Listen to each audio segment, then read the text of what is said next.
और एक बड़ी खबर इस वक्त आ रही है और वो खबर ये है, रिजर्व बैंक ने रेपो रेट घटा दिया है।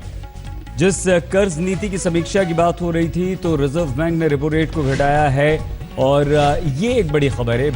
50 बेसिस अंक की कमी कर दी गई है।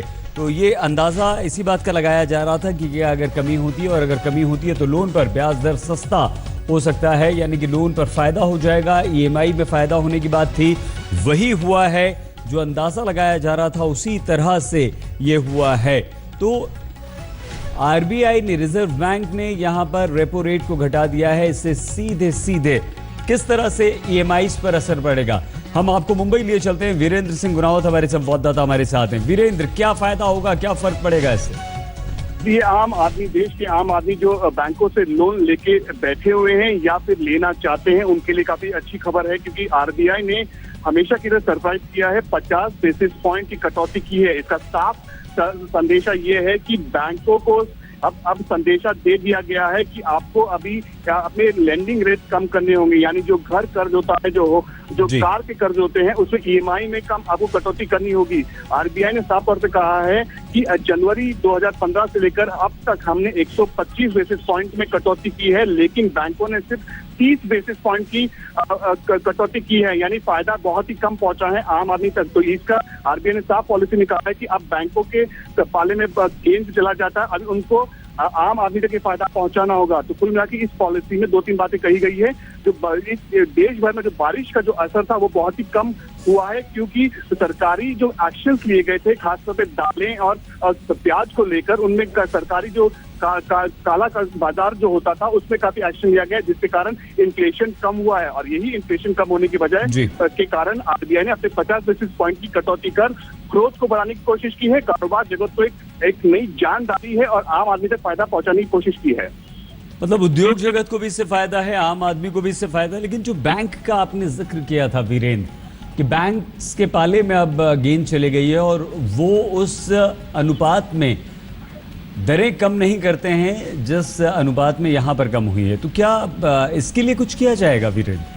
आरबीआई हमेशा अपनी पॉलिसी में जो भी ब्याज दरें कम करता है उसका सीधा असर ईएमआई पे कभी नहीं पड़ता। वो बैंकों के जरिए ही कोशिश करती है। वीरेंद्र, हम कुछ देर के लिए आपको यहाँ पर रोक रहे हैं, आप हमारे साथ बने रहिए। अर्थशास्त्री एसपी शर्मा जी इस वक्त हमारे साथ फोन लाइन पर हैं। सर, कैसे हम आम आदमी के नजरिए से इसे समझें?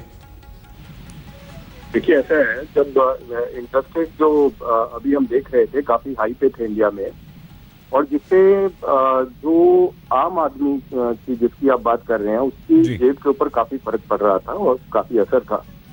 लेकिन अभी जिस तरीके से ग्लोबल इकोनॉमिक सिनेरियो चेंज हो रहा है, बहुत सारी जो संभावनाएं पहले बनी हुई थी उनको वापस हटाया जा रहा है। पहले ग्रोथ की बात चल रही थी कि ग्रोथ जो है वापस आ गया है, लेकिन अभी बहुत सारे इकोनॉमिस्ट बहुत दुविधा में है कि ग्रोथ है या नहीं है जी। तो उसी के मद्देनजर मैं ये समझता हूँ कि जो रिजर्व बैंक ने ये 50 बेसिस पॉइंट का कट दिया है, ये बहुत ही स्वाभाविक है और इससे जो आम जनता को बहुत फायदा होने वाला है। क्योंकि एक तो इंडिया में सप्लाई साइड का प्रॉब्लम तो है ही है, और दूसरा जो है हाई इंटरेस्ट रेट होने की वजह से एक आम व्यक्ति अपनी जो रोजमर्रा की जिंदगी है, जो उसको हर रोज अपनी चीजों की पूर्ति के लिए जो पैसा चाहिए वो जुटा नहीं पाता था, क्योंकि जो क्रेडिट का जो कॉस्ट ऑफ बोरिंग जो है वो काफी हाई है।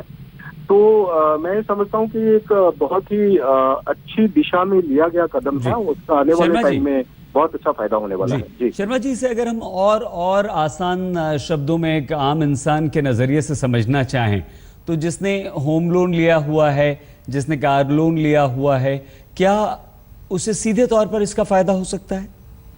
जी बिल्कुल हो सकता है। वो डिपेंड करेगा कि जो हमारा बैंकिंग सिस्टम है वो ट्रांसमिशन में कितना सक्षम है। आमतौर पे पीछे के पॉलिसी एनवायरनमेंट में देखा गया है कि जब भी आरबीआई ने कट किया है तो बैंकों ने उसको ज्यादातर पास थ्रू नहीं किया। लेकिन अभी मैं समझता हूँ कि एक सिग्निफिकेंट कट है जिसको बैंकों को आगे पास थ्रू करना पड़ेगा, लोगों को इसका असर पहुंचाना पड़ेगा। पहले तो जो बैंक्स के अपने कुछ प्रॉब्लम्स हैं, बैंक्स का जो उनके एनपीएस बढ़ रहे हैं, जिसकी वजह से उनको जो अपनी बैलेंस शीट है उनको मेंटेन करने के लिए वो जो आरबीआई कट कर रहा था उसको आगे बहुत कम मात्रा में लोगों तक पहुंचा रहे थे। लेकिन अब ये सिग्निफिकेंट कट जो है, जो 50 बेसिस पॉइंट का कट आया है, इससे सीधे तौर पे ही ये स्वाभाविक है कि ये सीधा असर जो है आम लोगों तक पहुंचेगा। बहुत धन्यवाद शर्मा जी। अर्थशास्त्री एसपी शर्मा जी हमारे साथ थे, जो कह रहे हैं कि साफ तौर पर, सीधे तौर पर इससे असर पड़ेगा, ईएमआईज पर असर पड़ेगा, रेट पर असर पड़ेगा। लेकिन देखिए किस तरह से ये रेपो रेट है क्या, जिस ब्याज दर पर रिजर्व बैंक से दूसरे बैंक पैसा लेते हैं, और वो ब्याज दर पर जिस दूसरे बैंकों से रिजर्व बैंक पैसा लेता है, उसे कहते हैं रिवर्स रेपो रेट। तो अब जब रेपो रेट में कमी आई है, तो जाहिर सी बात है बैंक्स को भी यहां पर दर कम करनी होगी। अब देखना ये होगा कि बैंक्स किस तरह से दर करते हैं, क्योंकि कम करते हैं, क्योंकि आमतौर पर ये देखा भी गया है कि बैंक्स उस अनुपात में दरों को कम नहीं करते जिस अनुपात में रिजर्व बैंक कम कर देता है। तो पहले से इस बात की उम्मीद लगाई जा रही थी और पूरा उद्योग जगत भी इस पर निगाहें लगाकर बैठा था। पिछले लंबे समय से मांग हो रही थी कि ब्याज दरें कम हो, जो कम हुई हैं।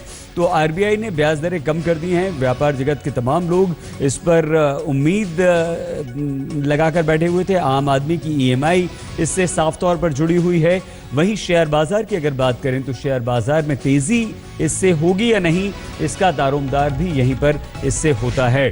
तो जो क्रेडिट पॉलिसी होती है जिस पर सभी की निगाहें लगी हुई थी, तो ब्याज दरें कम अब होंगी, ये एक बहुत बड़ा संकेत यहाँ पर गया है। तो उद्योग जगत को भी फायदा होगा, आम इंसान को भी फायदा होगा और ईएमआईज कम हो सकती हैं। और रघुराम राजन आरबीआई के गवर्नर बस ऐलान करने वाले हैं, और क्या ऐलान होता है ये भी काफी महत्वपूर्ण यहां पर होता है। रेपो रेट कम हुआ है तो इसका सीधा लाभ देखिए लोन धारकों पर, अगर आपने लोन लिया है तो आपको सीधा सीधा इसका फायदा मिलेगा। मौजूदा दर जो है वो है 7.25% और अब ये हो गई है 6.75%। रिवर्स रेपो रेट 6.25% और 5.75% अब नई दर हो सकी है। तो यहां पर सीधे तौर पर जिन लोगों ने लोन लिया हुआ है उन्हें सबसे ज्यादा फायदा, और उन्हीं को इस बात की उम्मीद भी की थी कि ब्याज दरें अगर कम होती हैं तो उन्हें कैसे फायदा मिलता है। तो कयास इसी बात के लगाए जा रहे थे। शेयर बाजार में भी जान आ सकती है। 16 target of 6% inflation is likely to be achieved. Therefore, the focus should now shift to bringing inflation to around 5% by the end of fiscal. Repo rate, reverse repo rate में कमी की गई है, सीधे लिए चलते हैं। रघुराम राजन बोल रहे हैं। Thereafter, the SLR and HTM ceiling will be brought down by 0.25% every quarter till March 31st, 2017. I should say 0.25 percentage points. Now, we've announced increased participation by a variety of players in various markets in our ongoing efforts to improve participation and market depth. We will increase the limit for resident entities for hedging their foreign exchange exposures in the OTC market from $250,000 to $1 million without the production of any underlying documents, subject to the submission of a simple declaration. We're also going to examine the possibility of participation by financially sophisticated investors up to certain limits in currency markets without underlying exposure. Let me conclude these opening remarks. The global environment is looking weak for a variety of reasons. Undoubtedly, this is not good news for India because no country is an island. But there is opportunity in even the worst news. We can stand out as a country which still promises strong, sustainable growth. The possibility of realizing this opportunity should encourage us to redouble our efforts to implement our past announcements and to undertake new reforms. The economy has legacy problems to deal with, and there are no silver bullets, as I have said repeatedly. The government, other regulators, and the RBI are turning around this economy through hard work, through pragmatic policies that are not ideological, but based on what works. तो reserve bank ने repo rate को घटा दिया है। इसका सीधा फायदा उन लोगों को होगा जिन्होंने कर्ज लिया हुआ है, लोन लिया हुआ है, और होम और ऑटो लोन लेने वालों को इसको सीधा सीधा फायदा होगा। निवेश भी इससे बढ़ेगा, शेयर बाजार में भी मजबूती की उम्मीद की जा रही है।